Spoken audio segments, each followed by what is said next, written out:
So I was always interested in the big questions, like who am I? What am I doing here? The identity, what's the meaning of my life? You can actually create the life that you want to have right now. And it doesn't matter what your background is. It doesn't matter what your parents were like. It doesn't matter what your childhood was like, but you all have the resources within you to make the changes that you want to make today. And it doesn't have to be painful. Hi, I'm Nicole, and welcome to this week's episode of The Big Chat.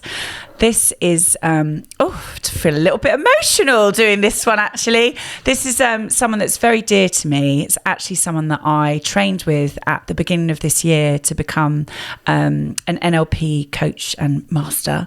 And she's wonderful. And I'm really happy to be able to share her adventure and just everything about her. She's just wonderful. And I know you're going to love listening to everything she's got to say. So this week's guest on The Big Chat is Nina Madden. Hello, Nina. Hi, Coco. How are you? Very, very good. Very excited. Looking forward to chatting with you. It's so lovely to see you here today. Yeah, you too. And this is actually the first time we've met. It is. In person. It is. Because we did the whole course on Zoom, obviously, because of lockdown. Yeah. And now we finally get to meet. But you're exactly the way I expected you to be. And you too. Even more beautiful you are, Nina. You really are. You're absolutely glowing. So thank you for coming all this way to talk to us. Yeah, no, excited about it. So tell everyone that's not heard of Nina Madden, what you're doing. Tell them who you are. Okay. So I'm Nina Madden. I am a coach, NLP coach, a therapist, a healer, and I'm the founder of the Professional Coaching with NLP program, which also qualifies coaches and NLP practitioners and NLP master practitioners. So it's amazing what you do. It's amazing. I can't vouch for it enough. It was I found you somehow. The universe sent you to me. It was really, I'd always wanted to do something in coaching. And in lockdown, I found you. I fell in love with your website, fell in love with everything that you had to say and represent. And the people on the course were just magnificent. It was a really special 6 weeks for all of us, I think. Yeah, it was. It was great. It was great to have you guys on the course. And I think, you say you fell in love with the website and everything. And I think if you're just honest and authentic with what you put out, you tend to attract like-minded people, so there's no surprises. So. Have you always been a life coach? No. I mean, I know that. I mean, how? So talk me back. Okay. We've got a bit of time to chat. Okay, great. So talk me back to how this all came about. Like, what have you been doing before you were coaching? How did you get to coaching? So I was always interested in the big questions, like who am I? What am I doing here? The identity, what's the meaning of my life? And I was looking for answers in psychology and literature and art. So I actually have a background in contemporary art, and I have 2 MAs in art and philosophy, actually. And I was really looking for what I wanted to do when I was in my 30s, which is a long time ago now. It doesn't look like a long time ago from where I was sitting. Well, it's over 15 years ago. And I sort of explored counseling courses and psychology, but it didn't feel like it had the right type of energy for me. And it was actually by chance that I discovered coaching as a methodology. I don't know, should I tell you how it happened? Please, absolutely. So I was kind of not doing very well. I was quite lost, and I was really, for quite some time actually, and I was working in temping jobs in the city, so being a temp, and I was on the tube once. It was a cold February morning, and I was absolutely miserable. And I just saw one of these ads in the metro, which, had one of those stock photos, with like a cheesy girl who's throwing her arms up to the heavens. And it just said, be who you want to be. And I thought, damn, that is something I'm really interested in. And so I went along, and it was just a tiny little life coaching seminar in the back of Oxford Street, like nothing really special. And the lady there, she just shared some techniques and tools, and I just felt that it really resonated because I think the concepts that they were sharing were like, you know, you can actually create the life that you want to have right now. And it doesn't matter what your background is. It doesn't matter what your parents were like. It doesn't matter, like, you know, what your childhood was like, but you all have the resources within you to make the changes that you want to make today. And it doesn't have to be painful. And that's what I really liked. It was sort of practical and fun and dynamic and creative. So it really resonated with me. So that was the first time I was introduced to life coaching. That was back in 2006. And I just went on a quest from there, you know, looking for courses and finding different courses. And then I discovered NLP, and it just opened up a whole world of alternative healing methodologies, I would say, that were very constructive in the present. You know, you didn't have to talk about your childhood. It wasn't about that, you know, it was about the here and now. So and NLP is, I mean, for those that don't know what NLP stands for, could you explain so a little NLP bit? Like the abbreviation stands for Neuro Linguistic Programming, and I think some people kind of don't really sit well with the idea of programming. It's programming sounds like we're doing something to our brains. Yeah, exactly. The brain is not a computer. It's the computer is a metaphor for the brain, right?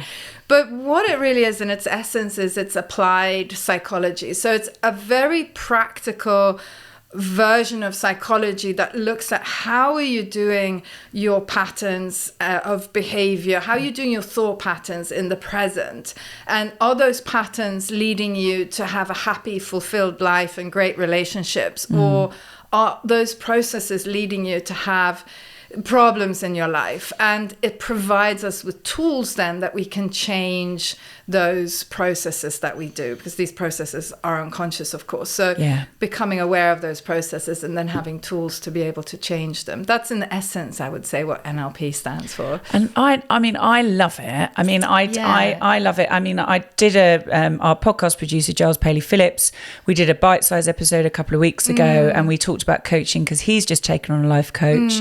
I'm very lucky to have you life coaching me. And it's phenomenal because it just works. And it is, like you say, it's joyful. It's not painful. And we talked a lot about that on your course because, okay, some therapy is necessary and it can be quite painful. But actually, what we did with you, I mean, it was just, I really enjoyed. I mean, I was always put my hand up first. Yeah, it was great. It was great. You know, participating. Coco will do it. But it really does. Yeah. It's very effective. Yes. And exactly. And I think, you know, it's healing happens in, you know, the moment of compassion for ourselves, you know, that's where the healing comes, in the moment of love for ourselves and the moment of compassion for ourselves. And I think that therapy is helpful in hearing, you know, for people who haven't had their emotions or their feelings validated ever, or they've been told like, oh, but you shouldn't feel like that, or get on with life. Therapy can be really is supportive and helpful to hear you and to hear your feelings, and because that's really important to get you that validation, right? But once that validation has happened, it's now time to move on and to create a different reality, because we're not stuck in the reality of the past. We're not stuck in the past. The past doesn't exist. You know, it's memories we carry with us, but literally it doesn't exist. No. Well, that moment just didn't exist. I mean, it's gone. We'll have a record of it, which is good. We will have a record of it, which is always nice, isn't it? But it is, as you say, that is it. It's just in the past. And I think, you love adventures. Oh, yes. So have you found, since being a coach, because I know a bit more back history about you because we were fortunate enough for you to share a lot of your life story with us when we were doing your course. But I mean, you've found a lot more joy since you've been coaching. Has that opened up more of a realm of what you can do and who you can be and how you can feel? Massively. I mean, before I started coaching, I was like, I'm a failure, I'm miserable, something's wrong with me, I'll never succeed, because that was what my story was telling me, right? And I'd look for answers, and it was probably because I had a dysfunctional childhood and that whole yarn, right?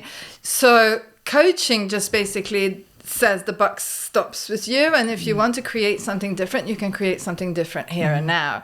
And so it opened up my world to say, oh, maybe I can do a business. Maybe I can help people. Maybe I can get on a motorbike and ride across Kenya. Maybe I can go to the Himalayas. So it sort of became this, well, if I can do this, what else can I do? Yeah. You know, and yeah, it's opened up.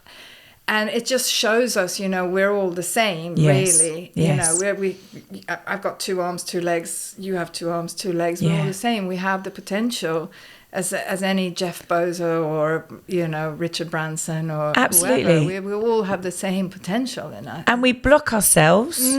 Like we can really, like, don't we? And it's just, and I think that's the other thing, is that talking to people about, there's all these amazing techniques and coaching and things.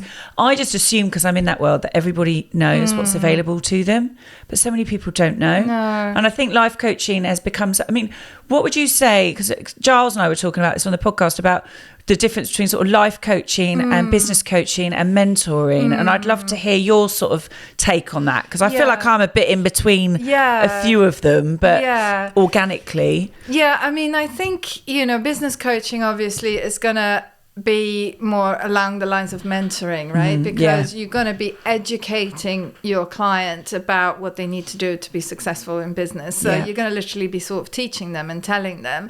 Whereas pure coaching is about helping the person to get to their own resources so that they create a life which is really authentic and true to them. That's really what life coaching deeply can be about, you know, when it's done properly.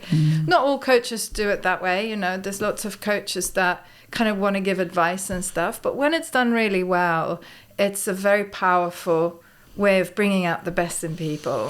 You are very good at asking the right questions. I'm always like, when I've been coaching, I'm sort of, everyone says, oh, you make me cry, but I definitely had plenty of tears with you asking me the right questions. But that's, I mean, do you find now, because you've done that so long, that's just naturally, it must be very natural to you to see what needs to come out of people? Yes, I see what's beautiful in people. And part of my job is reflecting that back to them. Not just by saying, hey, you're great, you know, but actually really showing them that, and metaphorically kind of showing them that and reflecting that back to them. And that comes through the questioning, you know.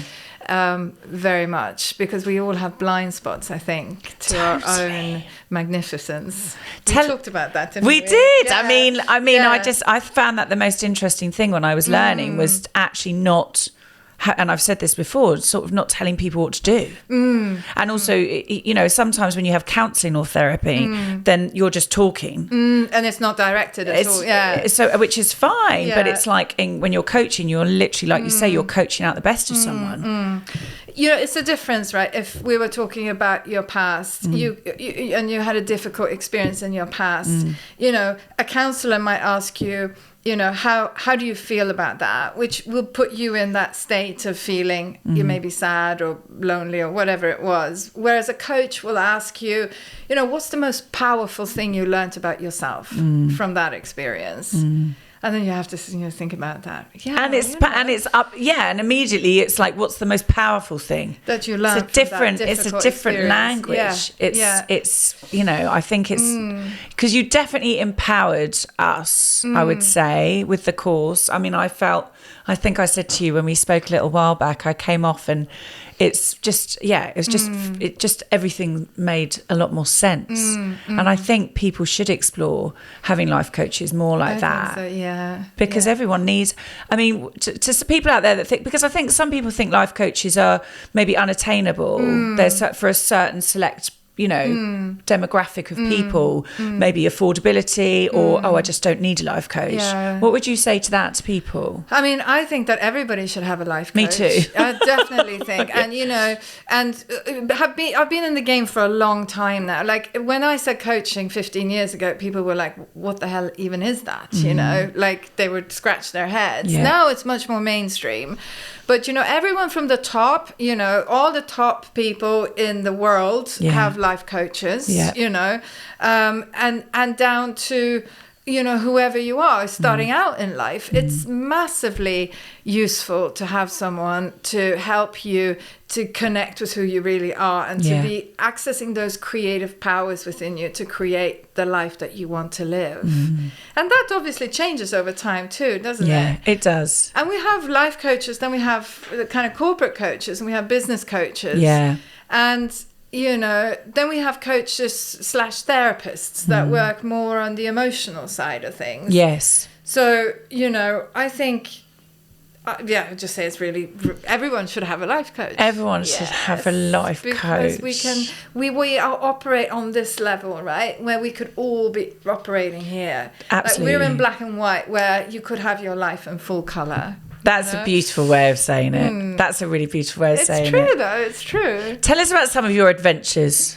I love your adventures. Okay, Come on. A dream of mine since I was a kid was to ride a motorcycle across Africa.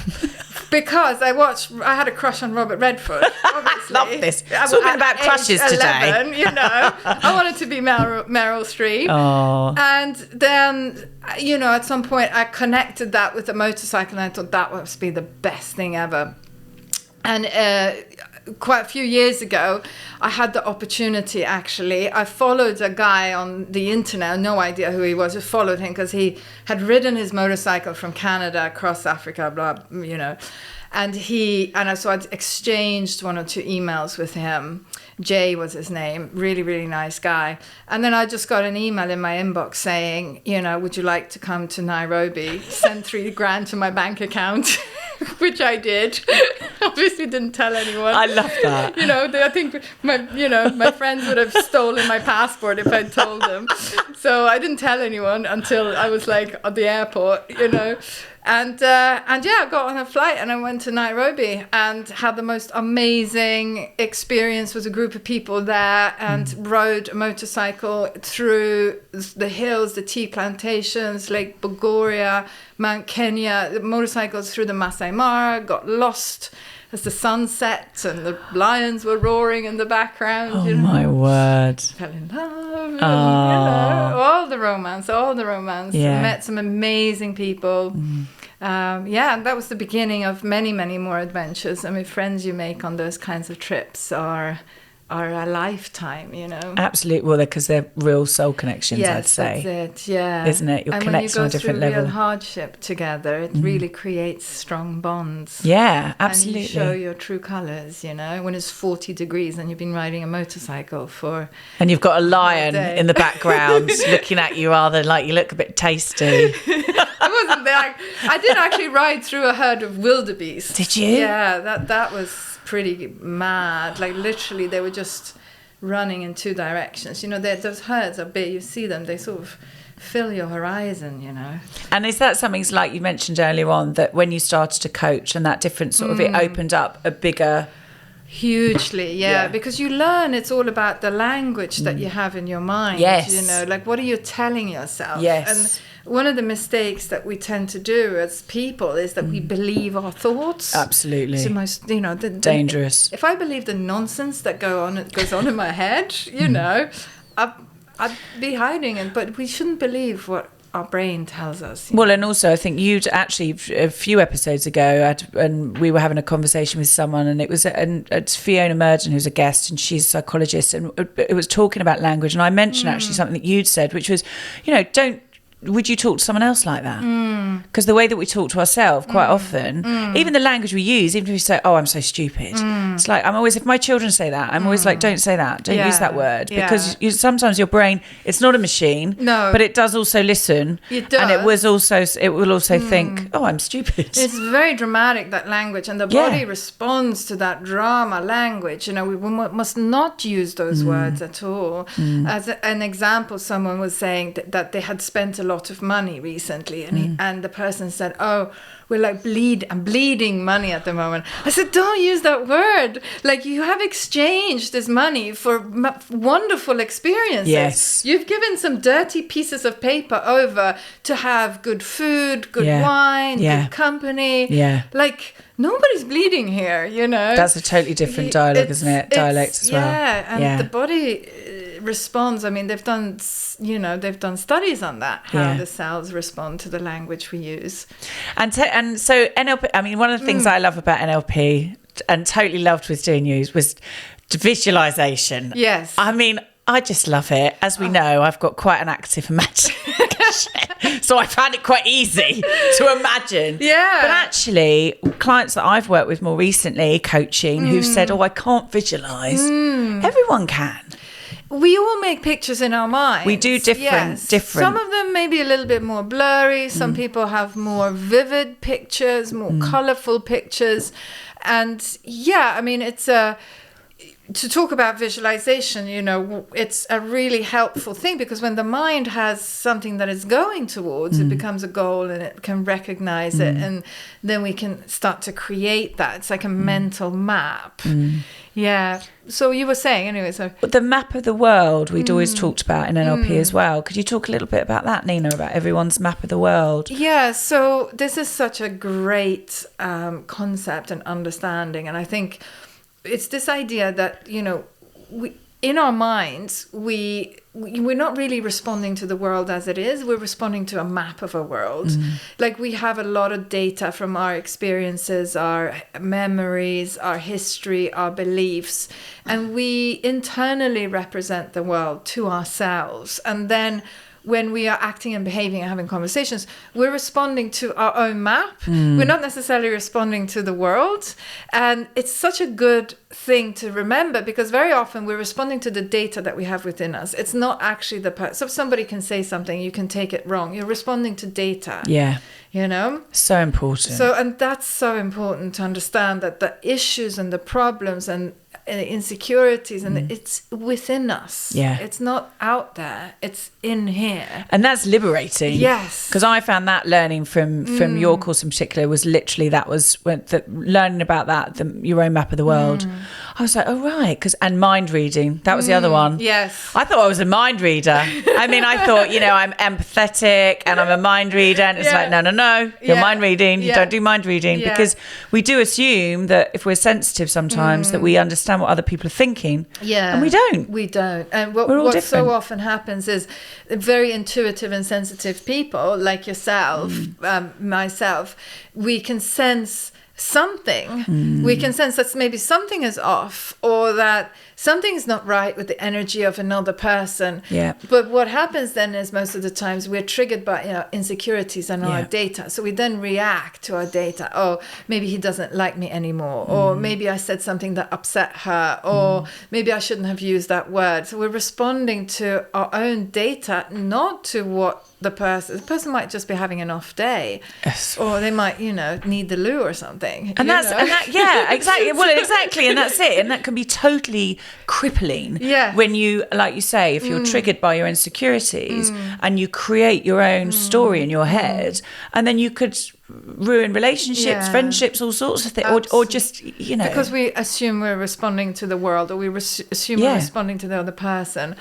And the best thing to do is, like, whenever we feel something, like some pain or some pinch or sadness or something like that, it's just to be like mindful and just take a break and think, okay, and look at that feeling as something that needs an energy brought to it. Yeah. So look at it as, we know that Rumi poem of the guest house, right? I love that poem. I don't remember it off the top of my head, but looking at those as if you're in your living room, and this pain or this sadness, what kind of energy would a mother bring to a child that's feeling that way? And bringing that same kind of energy to our own insecurities, our pain, our shame, and just bringing that loving kindness to ourselves, just actually honoring it. That's what I love. Without disclose, well, I don't care, but it's when you've worked with me in the past, and because a lot of things come up about imposter syndrome and all kinds of different. That's a kind of hot buzzword at the moment, isn't it? it? But not that was with me, but certainly when we talked, I sort of said, oh, sometimes I don't like to show off what I'm doing because I feel like a show off. And you were like, what's wrong with showing off? And it was like, but it was kind of, we had a great session and I remember it fondly because, but there's also that, it's embracing all those parts of you that sometimes we feel shame around and we shouldn't. No.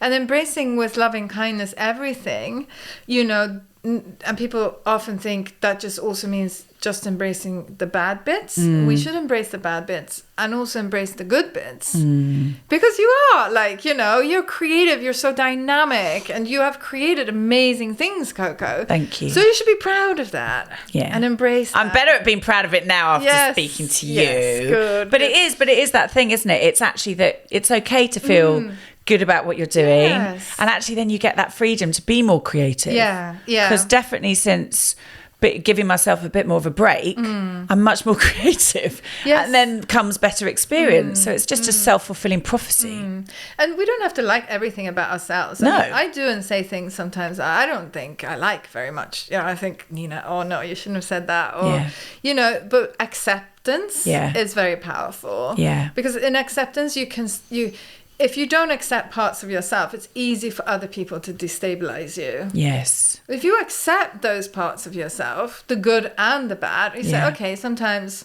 maybe I'm rude sometimes, so I don't like that, but it's the truth. Yeah. Then people can't destabilize you. So that's very interesting to think about it like that. Yeah, because I can be snappy, but I do snap out of it quite quickly. But it's okay. Well, we all can be. That's all right. Yeah. Shadow work as well, because that's something that people that listening might not have heard about. And you've introduced me a bit to shadow work. Very interesting. Yeah. Yeah. Comes from Jung's idea that the things that we find unacceptable about ourselves, we push into the shadow. So what happens is that we deny those parts of ourselves. And because we're denying them within ourselves, when we see it in other people, it greatly upsets us.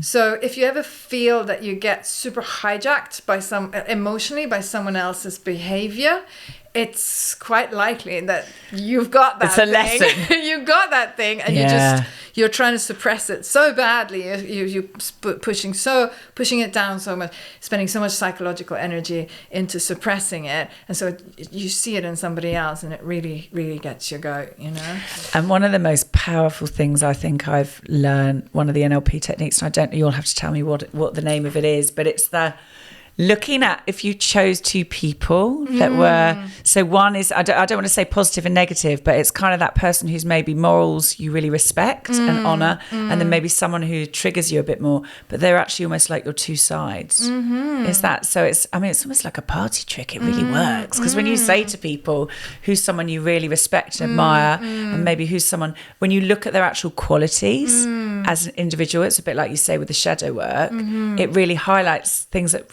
when you turn it around and say, well, what is it about that person that irritates you? Quite often it's what irritates us about ourselves. Exactly. That's where it's it comes massive. in. That's where it's the shadow work. And what's interesting about the shadow is once you start to acknowledge all those parts of yourself. So if you see someone who is critical, for example, and you're really upset about that person being critical, look to yourself. Like, in what parts of my life am I critical? Look at 3 points in your own life where you have been critical. Or if someone is even toxic, that's a word that people throw. God knows really what it means. But, if you're thinking, oh, that person's, look, where have I been those things? Yeah. And accepting those parts of ourselves, that integrates it. And that's where the power is. That's really important. For many women, it's things like anger and rage and those feelings that are not very feminine, What about narcissism? What do you think about narcissism? Because that's another word that friends and I always sort of talk, it's a very, he's a narcissist. Which I don't really like labels, but equally it educates. So sometimes it's necessary to have something that starts people having a conversation. But what do you think about narcissism? Because we're all on the spectrum of narcissism. I mean, you know, some of the people that worry the most about being narcissists are the kindest people I know. So, I mean, we are all, I mean, the narcissism is, again, an umbrella term, right? Yeah. For, you know, for a number of things like grandiosity, lack of empathy, sort of certain sense of ruthlessness. And, you know, we're all on that scale. You know, some of us are on the lack of empathy, and it's a buzzword, you know. I like to break things down. I mean, I think it can be helpful sometimes to have the labels to understand. But more often than not, I like to break things down. So rather than saying someone's toxic, like, what specifically is it that he or she's doing that you don't like? What behavior are you referring to? Or if you refer to someone as a narcissist, what exactly is it that person is doing that you're talking about when you use that word? That, I think, is more helpful. That's what I like about what you do, Nina. You do break things down. It really, I really like that. It's a much kinder way of doing things, and actually it's more effective, in my opinion. Yeah, it is. And, you know, understanding is the beginning of wisdom, right? Yeah, definitely. And wisdom is a thing that kind of sets us free, you know? Totally. And the pain comes when we don't understand. And when we take things personally. It's just, I just love talking to you. I love talking to you. We're just going to talk all day. So you've got a great job. I love it. I love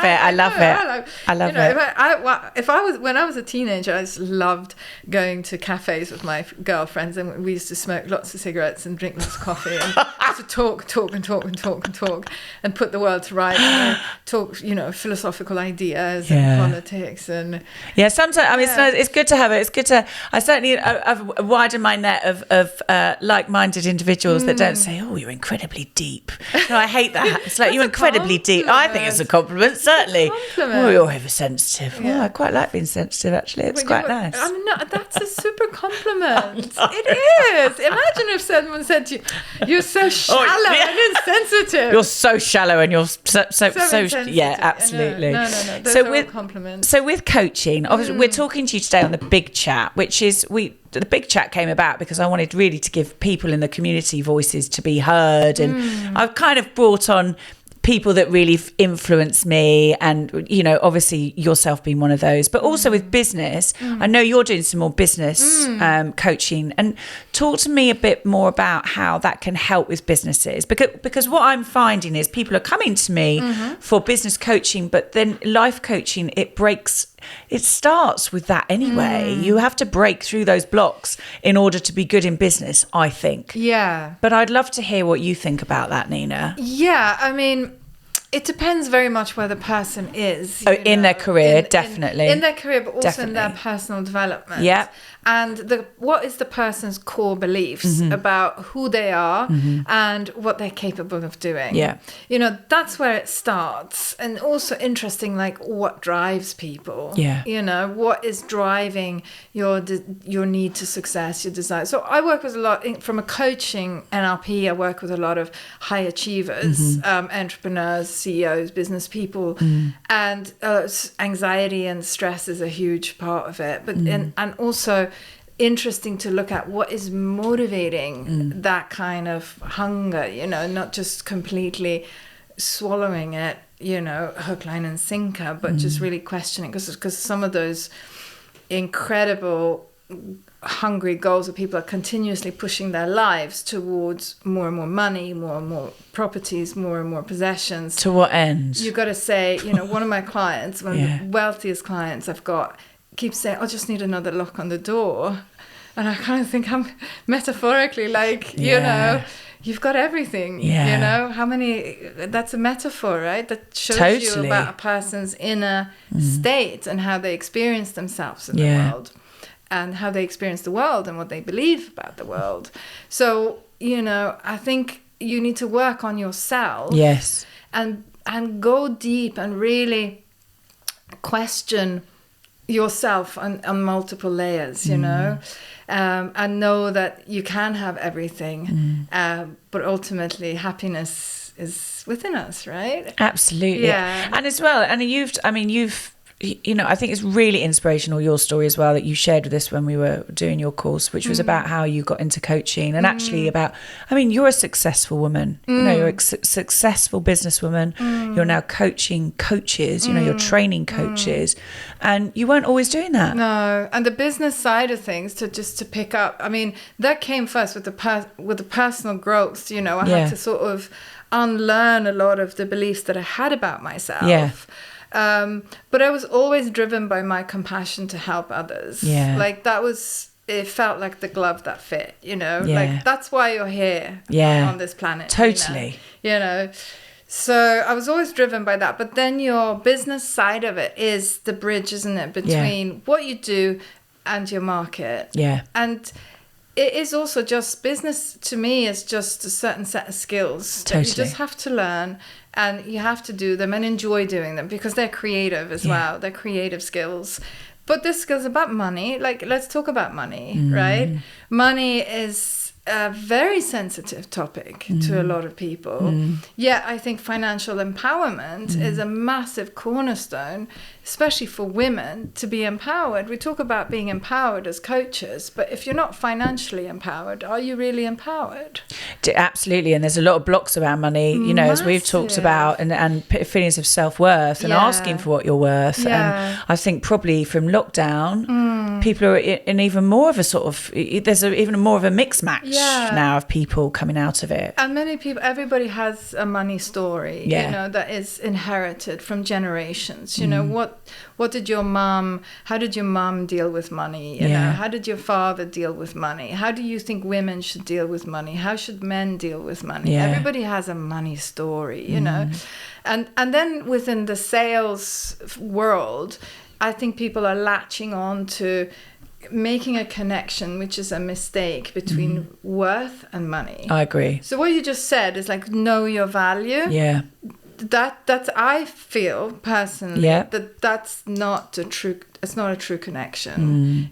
People say charge your value. I'm not sure. I go with that. Talk to me more about that then. Well, I think definitely there's levels of low self-esteem that make people undercharge. Yes. But I think that the financial empowerment is disconnect the prices that you charge from your personal value, because your value as a human is what your soul is here on the planet. I hear what you're saying, and you can have huge amounts of value and charge £100 for your session, and that's got nothing to do with your personal value. Or even your value as a healer of what you do for people. So actually, almost in some ways, the disconnect's more important, because if you connect it, then you can get in a whole world of mess. Absolutely. Yeah, no, I see what you're saying. You start reading things as like, that person you take it personally. Pay my price. Exactly. Yeah. No, must just set your prices as a market price. Yeah, that's interesting. Scarf is a scarf, That's That's. I was going to buy a scarf. That's so true. I mean, a bottle of water is a bottle of water. I just bought my son's new school uniform last night. I didn't complain about the £600 that cost. You know what I mean? So yes, you're right. Yes, so very true. So I think that's interesting. For me, it's a very practical. If you want to place yourself in a market where if you're a coach and looking at this and you want to say, how much should I charge? Who do you want to work with? What do they pay? It's not about you, it's about them. Absolutely. And services as well. I think there's that, isn't there? How has it been in lockdown for people? Because you've obviously you created something fantastic in lockdown, which was really helpful for people. Were you coaching more in lockdown because of being able to use Zoom as well, obviously, which is a big thing? So I tell you a thing, like in NLP, we have certain presuppositions, which are basically sort of founding beliefs. And, these beliefs may or may not be true. But one of the kind of core values is flexibility. Yeah. And when lockdown hit, I thought, shit, I need to be flexible. Yeah. What can I do? Yeah. And I put my course immediately on Zoom, and it was the best thing. I didn't want to wait. I was going to hang around, because I just think the world is what it is. Let's work with the world. Totally. Totally agree with that. Yeah. And it became a new world. So for me, it was obviously I suffered all the stress and anxiety that everybody else did, but I had a lot of clients. So I had a lot of people wanting to do the courses. I had a lot of more people actually wanted to study, but I had a lot of private clients as well. So are you mixing it up now? Are you mixing it up now? Yeah, doing face-to-face now again. Yeah. One-on-ones, face-to-face. Can't wait to start doing the groups face-to-face as well. I've got lots of new ideas, lots of new things. I can't even imagine doing your course face-to-face. Like, it was great. I mean, the thing is, the connection was so strong still. And I find that with coaching as well, that you still get a great connection. Because some people say, oh, how does that work on Zoom? But you do feel that connection. And just seeing you today for the first time, it's like, connected, but I would love to have done your course face to face. Well, hopefully we can have a reunion. Yes, definitely. And some, workshops, just excuses to get together, and do some healing with each other. I would love that. But it's a connection. I mean, the medium doesn't prevent you from having a connection. So how present are you? That's what it's about. How present are you in the Zoom call? How present are you with the other person? Yeah. I'm going to be doing more coaching, as you know, we're going to be doing some podcasts. We're going to be doing a series called Coco Chats, where we're going to talk to coaches, and I would love to talk to you more and also talk to people and get this kind of work out there more, because I feel like there's a lot of it is in the States, where it's much the States seem to be ahead of us on everything. Would you say? Yes, they were. I mean, coaching started there, in the 80s. Did it really? Well, of course, people not, highly functional individuals having stresses of life, but not wanting to go and dig back into the past, So coaching started in the psychologists. It was therapists that started doing coaching initially. Yeah. So, it started there, and the States have been ahead of us with, Tony Robbins, personal development. Tony all Robbins, of that love stuff. Tony Robbins. Yeah, he's Marmite, isn't he? You either love him or hate him. Yeah. I love him. Yeah. I totally love him. I totally love him. It's not everybody's cup of tea. Who else are your other, for people that don't know and that might be, give us, I mean, you've mentioned some famous poets and books. And, oh my goodness. Rumi, poet, is wonderful. In terms of Wayne Dyer is another beautiful soul who passed away. I love his stuff.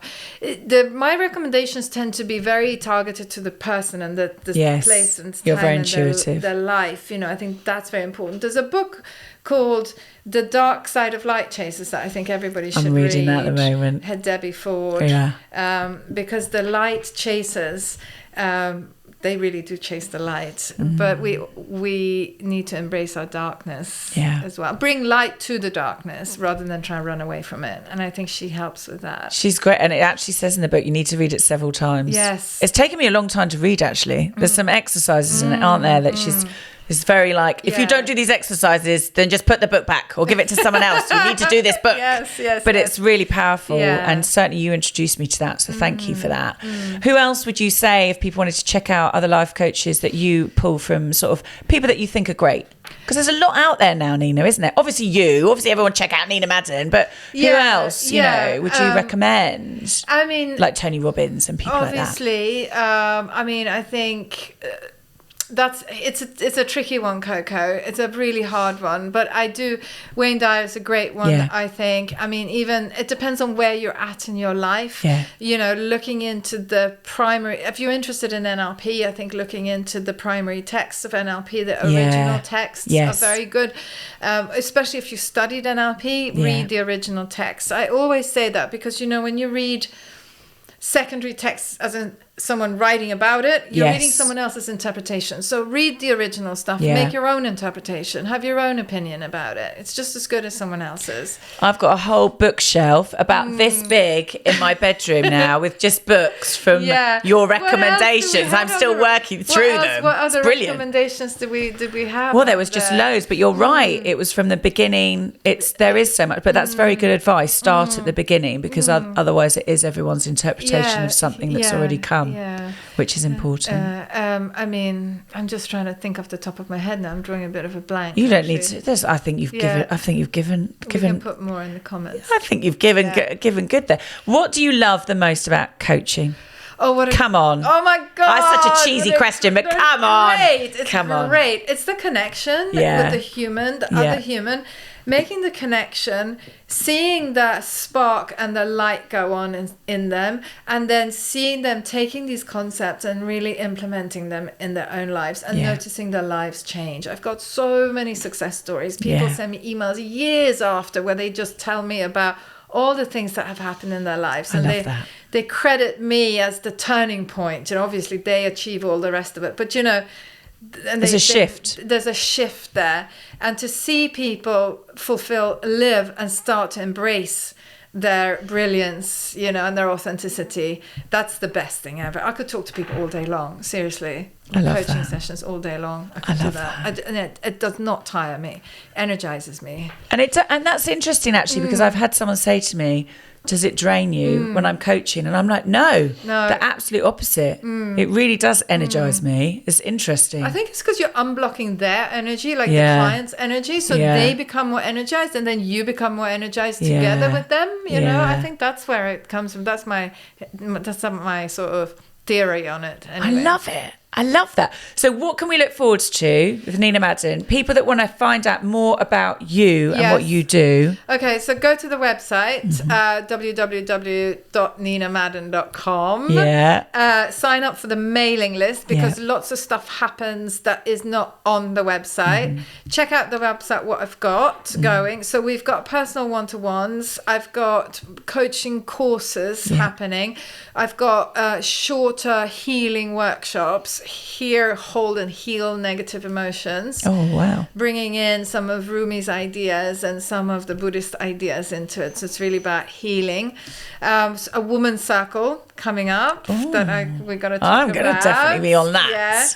Yeah. And so many things that I want to just make, affordable and accessible and available. It's not as a making money thing. It's just to kind of get women together, get people together, because together we can really create that loving harmony and that light that we need to. And you're very empowering because you're very generous with your content. And I've done lots of courses, and your course in particular, there was so much content, there was so much support, and so many, I do remember the videos before the course started, and I messaged you a couple of nights before. I was like, do I need to watch all these videos? And you were like, yes, you do need to watch them. 100%. I stayed up for like 23 hours watching them all. Started them and was like, okay, I think I underestimated. You were a little quiet I was a little quiet the first day. I was a little matchsticky. But it was fantastic. And I would say to everyone, check out what you do because it's brilliant.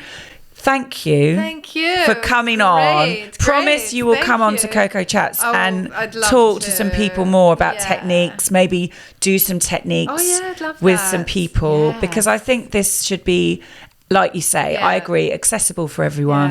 And I think people that don't know about it should find out a bit more. But thank you, Nina. I'm very happy to have been here. And I love you very greatly. It's brilliant. It's great having you on the course.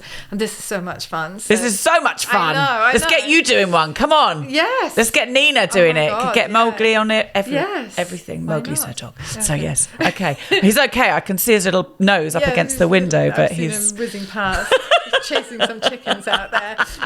Thank you so much for coming, Nina. Lovely to talk to you. Bye.